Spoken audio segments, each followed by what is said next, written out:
Thank you so much. Thank you so much. Thank you to Al and to Ann, to Your Eminence, to Governor Patterson and Mayor Bloomberg, to Senator and Mrs. McCain, to my wonderful colleagues, Senator Clinton and Schumer, to all the distinguished guests. There is no other crowd in America that I'd rather be palling around with right now.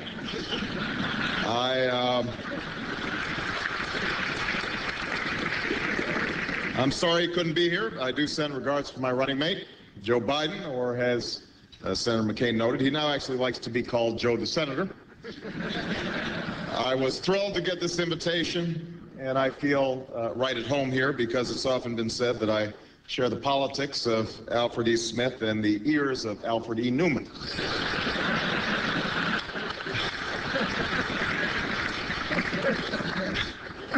But I have to say tonight's venue isn't really what I'm used to. I was originally told we'd be able to move this outdoors to Yankee Stadium. Can somebody tell me what happened to the Greek columns that I requested? I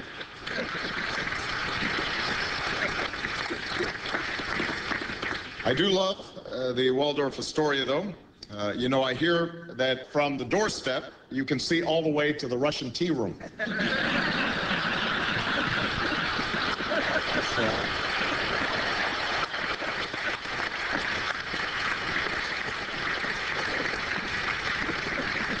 It is an honor to be here with Al Smith. I obviously never knew your great-grandfather, but from everything that Senator McCain has told me, the two of them had a great time together before Prohibition, so.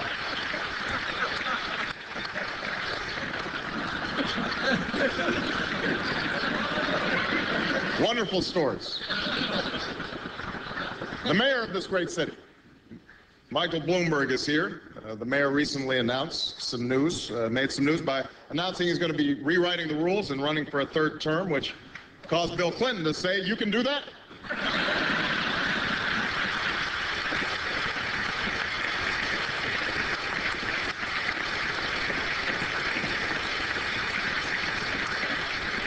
The president's better half, Senator Hillary Rodham Clinton, is also here. I'm glad to see you made it, Hillary. I'm glad to see that you made it because I heard Chuck Schumer actually try to tell you that we really did move this event to Yankee Stadium.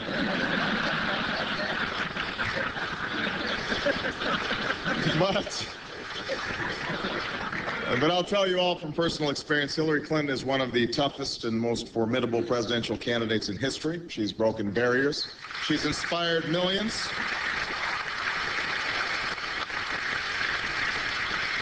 She is the primary reason I have all this gray in my hair now. I am also glad to see that Senator Schumer is here, and I see that he's brought some of his loved ones. Those would be the folks with the cameras and the notebooks in the back of the room.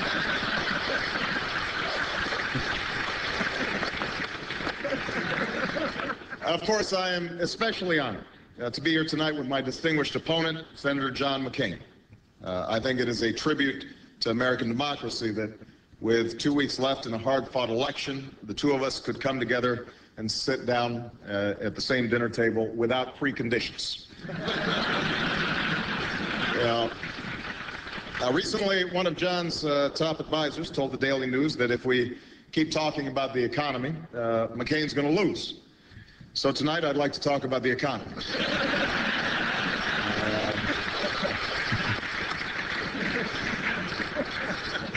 Given all that's happened these past few weeks on Wall Street, it feels like an odd time to be dressed up in white tie, but I must say I got a great deal.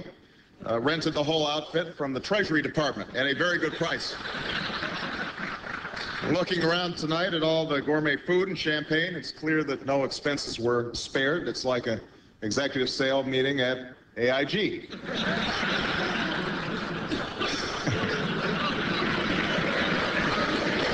But I don't need to tell any of you that it's been a scary time on the stock market with people losing their investments, their entire fortunes. It's gotten so bad, Bloomberg now has to take the subway. And while the collapse of the housing market's been tough on every single homeowner, I think we all need to recognize that this crisis has been 8 times harder on John McCain. Yeah, we've been debating a lot of these economic issues over the course of the campaign, but lately things have been getting a bit tougher. In the last few weeks, John's been out on the campaign trail and asked the question, who is Barack Obama? Now, I have to admit, I was a little surprised by this question. The answer is right there on my Facebook page. But look, I don't want to be coy about this. We're a couple of weeks from an important election. Americans have a big choice to make. And if anybody feels like they don't know me by now, let me try to give you some answers. Who is Barack Obama? Contrary to the rumors that you've heard, I was not born in a manger. I was actually born on Krypton and sent here by my father, Jor-El, to save the planet Earth. Many of you know that I got my name, Barack, from my father. What you may not know is Barack is actually Swahili for that one.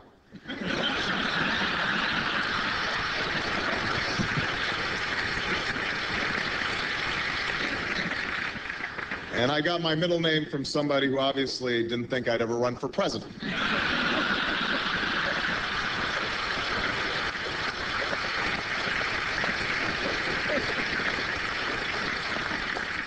If I had to name my greatest strength, I guess it would be my humility. Greatest weakness, it's possible that I'm a little too awesome. One other thing, I have never, not once, put lipstick on a pig, or a pit bull, or myself. Rudy Giuliani, that's one for you. I mean,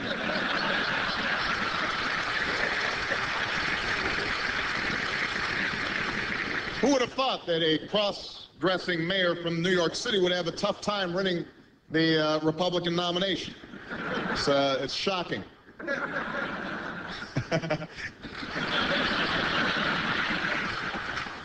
That was a tough primary you had there, John. Anyway, that's